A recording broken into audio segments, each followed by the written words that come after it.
Morning mga idol, meron tayong Samsung na 7.5 kg. Ito yung automatic na inverter. Pag sinabing inverter, ano yan siya, energy saving yan siya. So ang operation nito ganito. Pag on nyo, kailangan nakatanggal din yung styro na yan.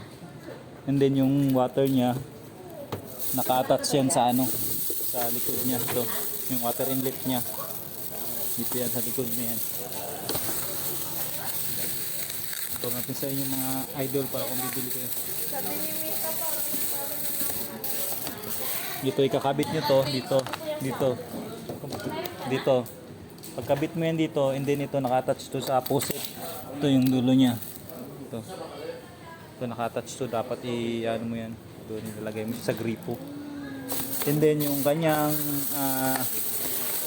pan drain, dapat nakababa lang yan siya pag nag-ooperate ka ng washing machine mo. Ito yung ano niya. Dito yan siya sa baba.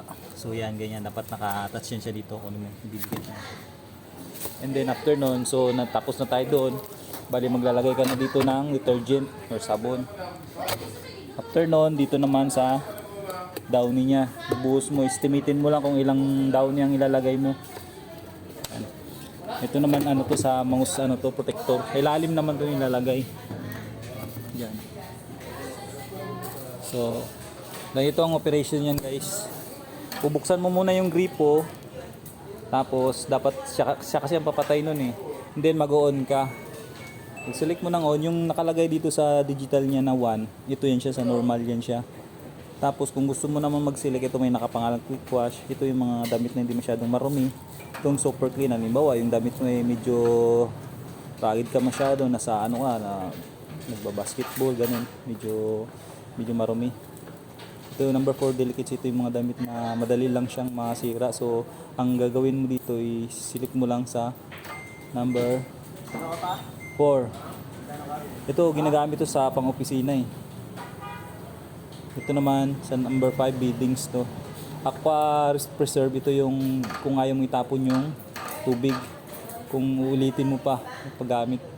Kasi pag pinindot mo to siya, ito ang ano niyan, tatakbo lang yung wash at rinse lang.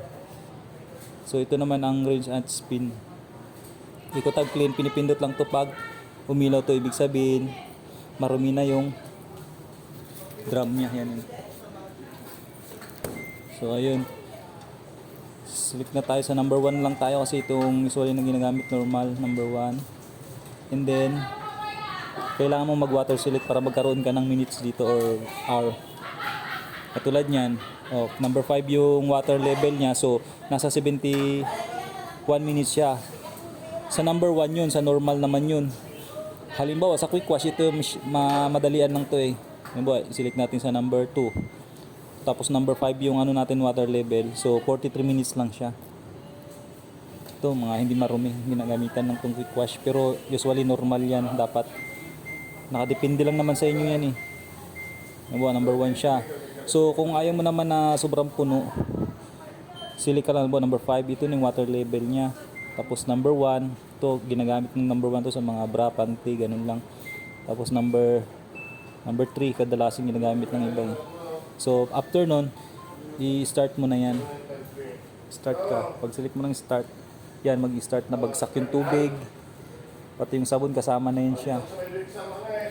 So itong delay end naman, ito ginagamit lang to halimbawa kung ikaw papasok sa trabaho tapos bali alis yung ano mo, yung uwi mo halimbawa, sili ka ng 1 hour, halimbawa ngayon alis ka 2, 3, 4, 5, pagka 6 yan iikot na yan siya agad, mag-auto na yan siya, pagdating mo naglalaban na siya. So yun lang, normal tayo. So start mo lang yan siya.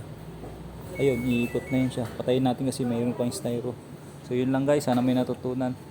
Kung gusto nyong, kung may tanong kayo, diyan lang, chat nyo lang ako or ano lang kayo sa page ko. Salamat. Okay, follow and share na lang. Thank you, bye bye.